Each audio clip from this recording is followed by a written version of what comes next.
ચાલો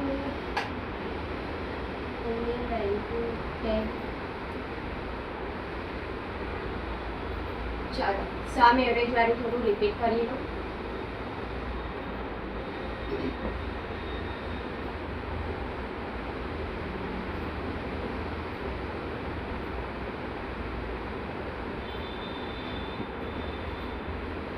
સૌથી પહેલા તો અહીંયા મેં જે સોનું રાજપૂત લખેલું છે એના જે માર્ક્સ છે એ માર્ક્સનું મારે ટોટલ કાઢવું છે, બરાબર. 45 થી લઈને 85 સુધી.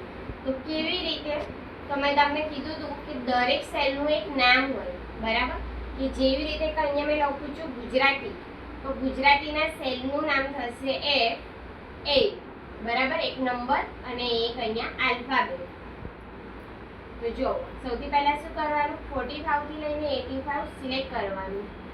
સિલેક્ટ કરીને અહીંયા તમને પાછળ ઓટો સમ મળી જશે, બરાબર. આના એરો પર ક્લિક કરશો ને એટલે સમ છે, એવરેજ છે, કાઉન્ટ નંબર છે, મેક્સિમમ છે, મિનિમમ છે, બરાબર. તો તમારે શું કરવાનું, સમ લઈ લેવાનું.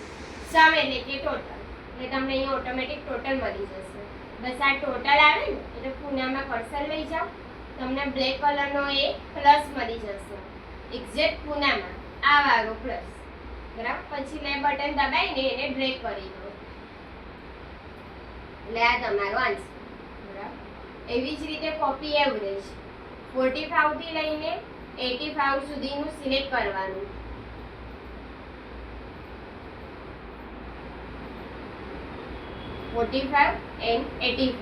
સિલેક્ટ કરીને ઓટો સમ ની અંદર એવરેજ પર ડ્રેગ કરો, બરાબર.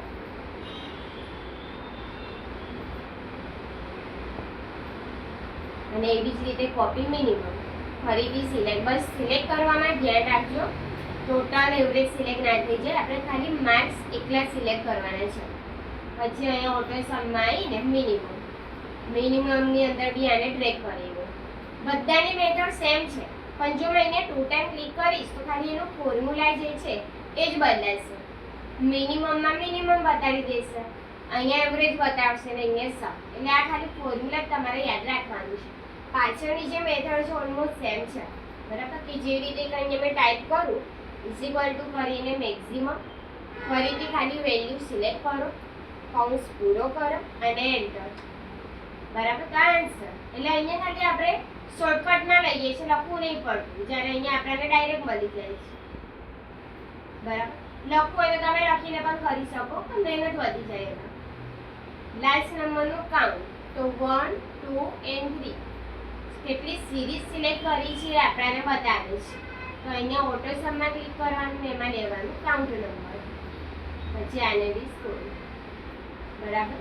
એટલે આ ઓલમોસ્ટ તમારી આટલી એક સીટ બની, એટલે કે માર્કશીટ, બરાબર. ચલો એક સ્ટેપ થોડું આગળ જઈએ. નેમથી લઈને ફરી બેઝિક સુધીનું સિલેક્ટ કરવાનું, નેમથી બેઝિક સુધીનું, સમ એવરેજ મિનિમમ નહીં, બરાબર. તમારે આવવાનું છે અહીંયા કન્ડિશનલ ફોર્મેટિંગમાં. અહીંયા આ કન્ડિશનલ ફોર્મેટિંગમાં તમને હાઇલાઇટથી લઈને ક્લિયર રૂલ, મેનેજ રૂલ સુધીના ઓપ્શનો મળી જશે, બરાબર. આજે હું તમને આજ બતાડીશ, બીજું કાલે કરવા આવીશ. તો સૌથી પહેલા આવી જઈએ હાઇલાઇટ સેલ્સ રૂલ. હવે હાઇલાઇટ સેલ્સ રૂલ એટલે કે શું? અમુક સેલને હાઇલાઇટ કરવા. રૂલ્સ એટલે કે નિયમ, અમુક નિયમ, એમ કેવા નિયમ? તો એવું સમજો કે મેં તમને એવું કીધું હોય કે 70 કરતા જેટલા બી વધારે માર્ક્સ છે, જેટલા બી સ્ટુડન્ટ એ મને બતાડો, તો 70 કરતા ઉપરના માર્ક્સ એ શું થયું, એક તમને ટાર્ગેટ આપ્યું છે, એ રૂલ કહેવાય, બરાબર. 70 કરતા નીચેના સ્ટુડન્ટના માર્ક્સ બતાવો તો એ બી એક રૂલ બન્યો, એટલે એટલા માર્ક્સ તમારે હાઇલાઇટ કરવાના, એટલે હાઇલાઇટ સેલ્સ રૂલ એમ કહે છે. મેં તમને એવું પણ કહી શકું કે જે સ્ટુડન્ટ પાસ થયા છે ખાલી એટલા મને હાઇલાઇટમાં બતાવો, તો જે પાસ થયા છે એ રૂલ્સ કહેવાય, ફેલ થયા છે એ બી રૂલ્સ કહેવાય, એટલે એટલા જ ઓપ્શનો હાઇલાઇટ કરવા, બરાબર. જો તો હાઇલાઇટ રૂલથી આપણે સ્ટાર્ટ કરીએ. હાઇલાઇટ સેલ્સ, તો જેમાં કે સૌથી પહેલા અહીંયા ગ્રેટર ધેનથી લઈને ડુપ્લિકેટ સુધીના ઓપ્શનો છે. તો ગ્રેટર ધેનમાં આવી જઈએ. ગ્રેટર ધેનમાં આવશે ને એટલે આ રીતેનું બોક્સ મળશે, જેમાં કલર બદલાઈ જશે. હવે કલર એના માટે બદલાયો છે કારણ કે અહીંયા એક લિમિટ આવી ગઈ, જો ગ્રેટર ધેન લખ્યું છે એટલે 60 લખેલું છે, તો આ 60 ને હટાવી દેવાના, એટલે કે રિમૂવ કરી દો. અને અહીંયા મેં લખી દઉં છું 65. તો 65 કરતાં જે મોટી વેલ્યુ છે તમને આ કલરમાં મળે છે, પિંકમાં. 67, 77, 85, 66, બરાબર. એટલે તમને શું મળ્યા? માર્ક્સ મળી ગયા 65 કરતાં મોટી વેલ્યુ. જો તમને એવું લાગે કે કલર ચેન્જ કરવું છે તો અહીંયા એરો પર ક્લિક કરો, એમાં યલો છે, ગ્રીન છે, તમે કોઈ બી કલર લઈ શકો છો, બરાબર, તમને જે બી લાગે. પછી શું કરવાનું? જ્યારે તમે ચેક કરી લો ને તો કેન્સલ પર ક્લિક કરી દેજો. કેન્સલ એના માટે કે નોર્મલ કરી દેશે જેવું હતું એ, બરાબર. હા, મેં જો તમને ટાસ્ક આપ્યો છે કે તમે મને 10 વેલ્યુ બતાડો છો મોટામાં મોટી, તો તમે અહીંયા ઓકે આપો. એનાથી શું થશે? ત્યાં સેટ થઈ જશે. પછી શું થાય છે? સેકન્ડ ટાઈમ જ્યારે તમે બીજી કોઈ વેલ્યુ હાઇલાઇટમાં જોવા જશો ને તો અંદર જ મિક્સ થઈ જશે. એના માટે શું કરવાનું છે? કેન્સલ. કારણ કે હમણાં આપણે ખાલી બધા ફંક્શન જોઈ રહ્યા છીએ, બરાબર. એટલે બધામાં કેન્સલ કરી દેજો. પણ જો તમને ટાસ્ક આપ્યો હોય કે તમારે આટલું બતાવવાનું છે તો તમારે ઓકે આપવાનું, બરાબર. તો લેસ દેન એનાથી ઓપોઝિટ નાની વેલ્યુ. તો અહીંયાથી મેં લઈ લઉં 55. તો 55 કરતાં જે નાની વેલ્યુ છે ખાલી હાઇલાઇટમાં આવે છે. 45, 35 ને 33, બરાબર. એવી જ રીતે આગળ છે બીટવીન. તો અહીંયા લિમિટ આપવાની છે કે મેં 55 લઈ લઉં અને અહીંયા મેં લઈ લઉં છું 85, બરાબર. તો આ વચ્ચેની વેલ્યુ 55 થી નાની લઈને 85 થી મોટી લઈ, બરાબર. પછી છે ઇક્વલ ટુ, એટલે કે જે રિપીટ થતી હોય વેલ્યુ. તો ઇક્વલ ટુ માં તમે અહીંયા જે વેલ્યુ લખશો ને એ તમને બતાડશે કે જેવી રીતે કે રિપીટ વેલ્યુ કઈ છે. તો 76, તો મને 76 હાઇલાઇટમાં બતાવશે જે રિપીટ થાય છે, બરાબર. પછી બીજી કઈ છે 87, બરાબર. જો નહીં હોય તો તમને નહીં બતાવે કે લાઈક મેં 66 લખી દો, તો એક જ છે.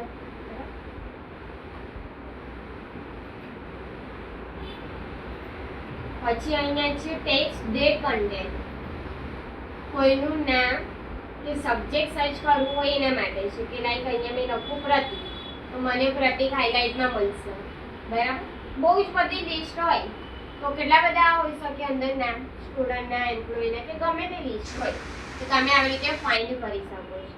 રુદ્ર લખીશ તો રુદ્ર, અને મેં સબ્જેક્ટ કીધું તો બેઝિક, તો બેઝિક પર હાઇલાઇટ આવી ગયું, બરાબર. એટલે તમને ડાયરેક્ટ મળી જાય.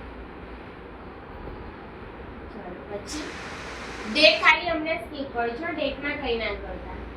બીજું એક લેવાનું છે ડુપ્લિકેટ વેલ્યુ. આ ડુપ્લિકેટ ઓલમોસ્ટ ઇક્વલ ટુ ની જેમ, બસ ખાલી એટલો ફરક છે કે ઇક્વલ ટુ માં આપણે જે લખતા હતા ને એ જ બતાવતા હતા, જ્યારે આની અંદર બધું ભેગું આપેલું છે. 76 પર કલર છે તો 76 આવે, 87 તો 87, એટલે જે રિપીટ થાય છે એને ભેગી આપી દીધી છે. જ્યારે જેની પર કલર નથી એ રિપીટ જ નહીં થતી, ઓનલી વન ટાઈમ જ યુઝ કરું છે, બરાબર. અહીંયા તમને યુનિક પણ મળી જશે. આવી ડુપ્લિકેટ જોઈએ, ડુપ્લિકેટ એટલે આ હતું હાઇલાઇટ સેલ્સ. ને એવી જ રીતે કોપી નીચે છે top bottom rules. Top bottom રૂલ્સના સૌથી પહેલા છે ટોપ 10 આઇટમ્સ, સૌથી મોટામાં મોટી 10 વેલ્યુ. એવું કહો કે 1 થી 50 સુધીની વેલ્યુ હોય, બરાબર. મેં તમને એવું કીધું કે 1 થી 50 માં સૌથી મોટામાં મોટી 10 વેલ્યુ કઈ છે? કઈ થાય? 1 થી 50. 1 થી 50 માં સૌથી હાઈએસ્ટ 10 વેલ્યુ કઈ થશે? 41 થી 50. બરાબર. સૌથી છેલ્લી વેલ્યુ થાય ને 41 થી 50, મોટી કહેવાય 10, બરાબર. એ તો હું અહીંયા ટોપ 10 આઇટમ્સ પર ક્લિક કરીશ તો મને હાઈએસ્ટ 10 વેલ્યુ મળશે. તો અહીંયા શું કરવાનું? ડાઉન એરો પર ક્લિક કરીને 1 લઈ લેવાનું. તમે ટાઈપ પણ કરી શકો છો અને સિલેક્ટ પણ કરી શકો છો. તો જો સૌથી મોટામાં મોટી વેલ્યુ હોય તો 87. પછી એવું નહીં કે 87 ને 2 ટાઈમ કરવાનું કે 1 અને 2, વેલ્યુ સેમ જ છે. એને કરવાની એક જ છે કે એક વખત, પહેલી વખત, બરાબર. એ ટાઈપ કે સૌથી મોટામાં મોટી વેલ્યુ હોય તો 87, તો એ એક જ કહેવાય. પછી તમે ઉપરના એરોનો યુઝ કરશો તો સેકન્ડ, થર્ડ, ફોર આવી રીતે એનાથી થોડી જે ડાઉન હોય ને એ બતાવશે. જે એનાથી ડાઉનમાં હશે ને એ રીતે આવતી જશે. એટલે એના પ્રમાણે જે 10 વેલ્યુ હશે તમને અહીંયા હાઇલાઇટમાં મળી જશે. બરાબર? એટલે આને કહે છે ટોપ 10. પછી એનાથી ઓપોઝિટ છે ટોપ 10 પર્સન્ટેજ પ્રમાણે. આમાં ડાયરેક્ટ જ તમને મોટી વેલ્યુ મળી જશે. એમાં તમારે કઈ ચેન્જીસ નહીં કરવા પડે. તમે 1 કરશો તો બી 87 જ રહેશે. એટલે નો ચેન્જીસ. બરાબર? આ બરાબર છે કમ્પ્લીટ. એવી જ રીતે સેકન્ડ નંબરમાં છે બોટમ 10 આઇટમ્સ. જે રીતે મોટી વેલ્યુ હતી એવી રીતે આ લો વેલ્યુ છે 9. બરાબર? તો બોટમ 10. બોટમ 10 ની અંદર બી ઓલમોસ્ટ સેમ. જો અહીંયા 10 છે, પછી હું ડાઉન એરોનો યુઝ કરીને 1 લઈ લઈશ તો મને સૌથી નાની વેલ્યુ બતાવશે 33. બરાબર? કે આટલી કમ્પેરિઝનમાં 33 નાની છે. પછી આ એરોનો યુઝ કરશો તો વધતી જશે. એટલે આમાં બી ટોપ 10 આટલી થઈ નાની મોટાની કમ્પેરિઝનમાં. અને ઓલમોસ્ટ બોટમ 10 સૌથી નાની ડાયરેક્ટ. પહેલામાં ડાયરેક્ટ સૌથી મોટી બતાવી દે છે, જ્યારે આમાં સૌથી નાની. અને નીચે છે અબવ એવરેજ અને બિલો એવરેજ. અબવ એવરેજ એટલે કે હાઈએસ્ટ વેલ્યુ. આ બધી હાઈએસ્ટ વેલ્યુ છે 33, 56 અને 35 ની કમ્પેરિઝનમાં. બરાબર? અને એવી જ રીતે છે બિલો એવરેજ એટલે કે નાની વેલ્યુ. આ રીતે 1 થી 100 સુધીની વેલ્યુ હોય તો 50 થી ઉપરની એવરેજ અને 50 થી નીચેની ડાઉન. બરાબર? માટે ભાગથી નીચે. તો આટલું રાખું છું, આટલું જોઈ લો, પછી આ બતાવી દઈશ. વાંધો નહીં. જ્યારે તમે ટેબલ બનાવી દો, આ બધું જ જોઈ લો, તો કંટ્રોલ અને એસ દબાઈ દેજો. અધરવાઇઝ ફાઇલમાં સેવ. તમારા જૂના ટેબલનું જ યુઝ કરવાનું છે, રોજ રોજ નવ ના બનાવતા. કંટ્રોલ